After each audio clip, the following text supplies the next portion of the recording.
এর লেগে বিলে সাংঘাতিক হুজুর আমার একবার হুজুর ওই যে হুজুরটা আমি কহ কি তৈছে হুজুরটা সাংঘাতিক বড় হুজুর আমি ওই কেমনে জানেন 250 গজল মুখস্থ এর লেগে বিলে সাংঘাতিক হুজুর হয়তো 250 গজল মুখস্থ পারে আমি ওই কোরআনের আয়াত মুখস্থ কয়টা কইটা তো শিখেছি না আমি হাদিস কইলে তো কাছেও যায় না বেড়ায় খালি গজল আর গজল আর আমরা দেশ এইটা হুননের লেগিয়া আহারে মুসলমান রে রুচি নষ্ট হয়ে গেছে গা তো রুচি নষ্ট হয়ে গেছে গা ঠিক কিনা কও ওই যে অনেকদিন ধরে যে জ্বর তে চিনি খায় আর কয়টি দি তিতা লাগে চিনি তিতা না তার জিব্বা তিতা ঠিক কিনা কও আর আমরা খাদ্যটা তো খারাপ হয়েছে ওখান গান ভাল লাগে গজল ভাল লাগে ওয়াজ আমরার ভাল লাগে না কোরআন হাদিসের কথা ভাল লাগে না কোরআন হাদিসের কথা হইলে রাজনীতি হয়ে যায় কোরআনের কথা বলতে গিয়ে যদি রাজনীতি হয় এই রাজনীতি আমরা করেই যাব মৃত্যু পর্যন্ত ঠিক কিনা বলো অনেক তামাশা করছে এই বাংলাদেশও মেম্বার থেকে ইমামগুলোকে নামিয়ে দিয়েছ হক কথা বলার কারণে মেম্বারগুলোতে তোমরা ইমামকে নামিয়ে দিয়েছ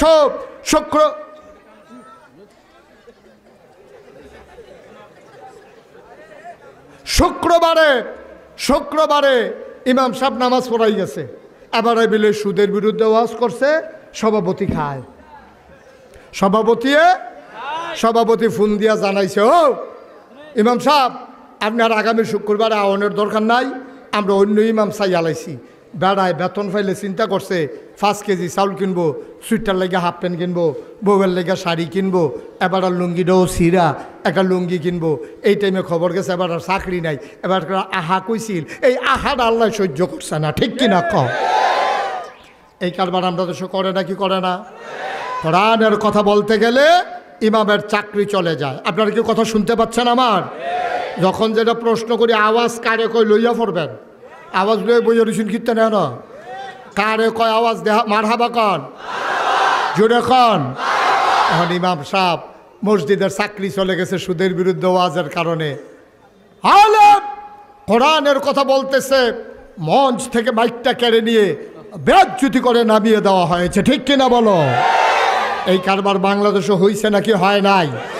আমি বলেছি যেদিন গেছে একেবারেই গেছে আর আবেলের সামনে মাইক টান দিয়ে নেবা এই কলজের দুঃসাহস দেখাইও না বাধা আসবে তো লড়াই হবে ঠিক কিনা বলো অনেক তামাশা হয়েছে মনে যেন তারা মাহের বাড়ি আর আমরা মামুরা বাড়ি বেড়াইতাম আইছি খাট আসের দল হয় না ঠিক কিনা কও আল্লাহ যেন হেফাজত করে সবাই কনা আমিন নোয়াখালীর হুজুর কি খালি তোমার কথা কেনা কি খালি শুনুস না তোরা তো কথা কস না কেন কি খালি নোয়াখালীর হুজুর এসে ওয়াজ করতো তো হুজুরে কইছে ও নফল লইয়া তো ভাড়াভাড়ি করেন না ফরজটি ঠিক রে কেন নফল ফাললে কইয়েন না ফাললেও গোনা নাই ফললে সোয়াব আছে এমনি হুজুরে বুঝাইয়া কইতে আছে এর ভিতরে দিয়ে একজনে কয় হুজুর জীবনে তো অনেক নফল কইরালাই না তো এদিকে বাদ গেল নাকি এদিকে কোনো কামও লাগতো না কয়টা নফল মিলাইলে একটা ফরজ হয় জানাই দিলে নফলটি বাড়াইয়া কয়টা ফরজ বানাই লইতাম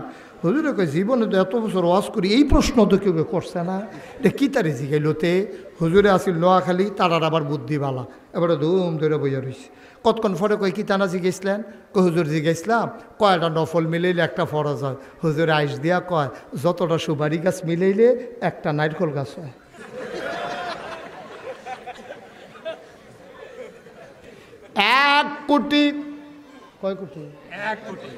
এক কোটি সুপারি গাছ মিলাইলে ও সুন্দর মানুষ মুশতাক ফৈজি কোনোদিন আসে নাই আর কোনোদিন আসবো কিনা জানি না 1 কোটি সুপারি গাছ মিলাইলে একটা নারিকেল গাছ যেমন বানাইতে পারবা না সারা জীবনের নফল মিলাইলেও একটা ফরজ বানানো যাবে না ঠিক কিনা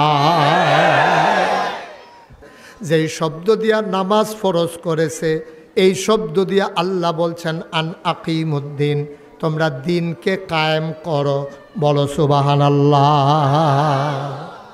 নামাজ কায়েম করো নামাজ পড়া নফল 5 ওয়াক্ত নামাজ পড়া নফল না ফরজ সবাই জুড়ে কইয়া নফল না ফরজ ওটা আওয়াজ করে গলাটা সাইডা দিয়া শরীরটা লাড়া দিয়া গলাটা ঝাড়া দিয়া আওয়াজ করে নামাজ পড়া 5 ওয়াক্ত নফল না ফরজ?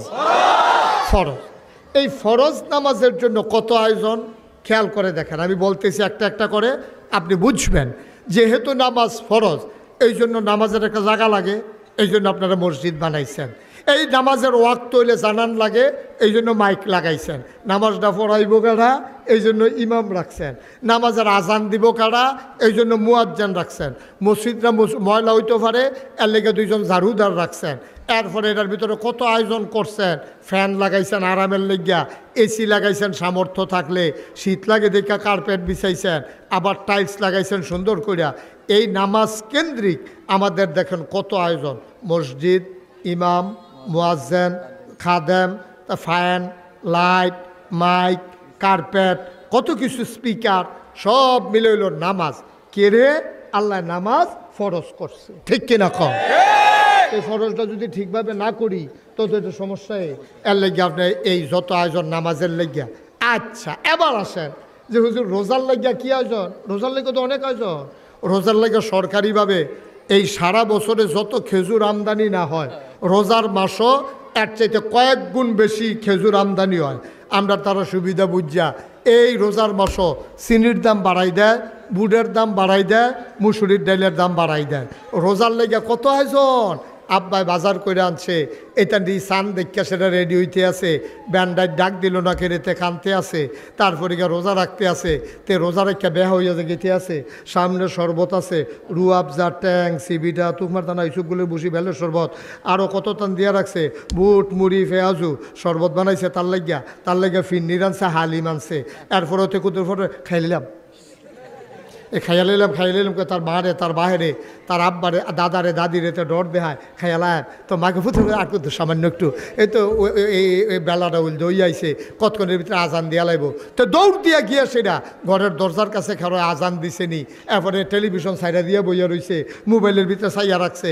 খালি এই রোজা কেন্দ্রিক কত আয়োজন, ঠিক কিনা কও?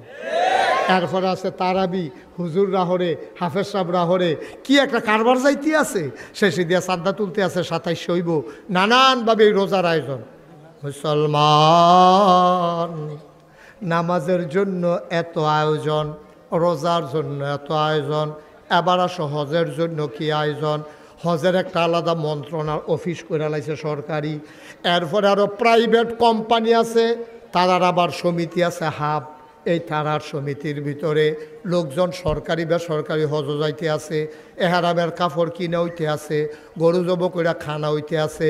এবার আবার 8টা মাপ চায়। মসজিদে খেরিয়া কয়, ও আমি যদি কেউ ঘুষি মুসি দিয়া থাকি তাহলে আমারে মাপ করিয়া দিয়ে আমি হজ যাই গাইতে আসি।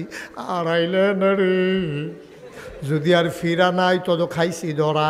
নানানভাবে আয়োজন করতে আছে, এহারামের কাপড় কিনতে আছে। ভাইও জাকাত দেওয়ার জন্য কত আয়োজন।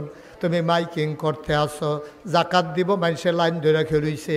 বাংলাদেশও এমন হইছে, জাকাত নিত গিয়া 5-6 জন ফারাত ফইরা মারা গেছে, ঠিক কিনা?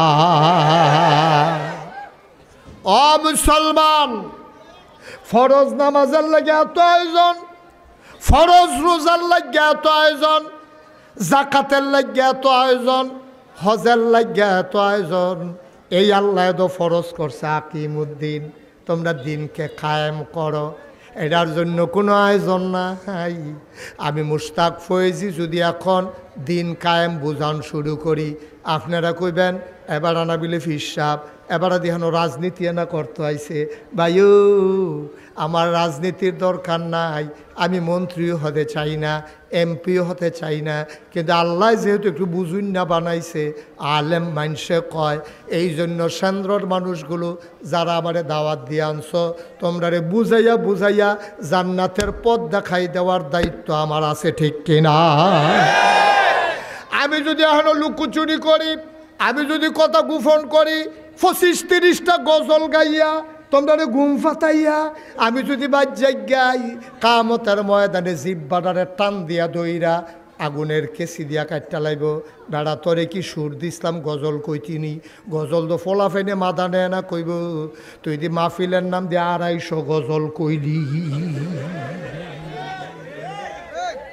তাহলে আল্লাহ বলছেন কোরআন শরীফে সূরা শূরা 13 নম্বর আয়াত, আল্লাহ কান আকিমুদ্দিন, যেই শব্দের মাধ্যমে নামাজ ফরজ হয়েছে, যেই শব্দের মাধ্যমে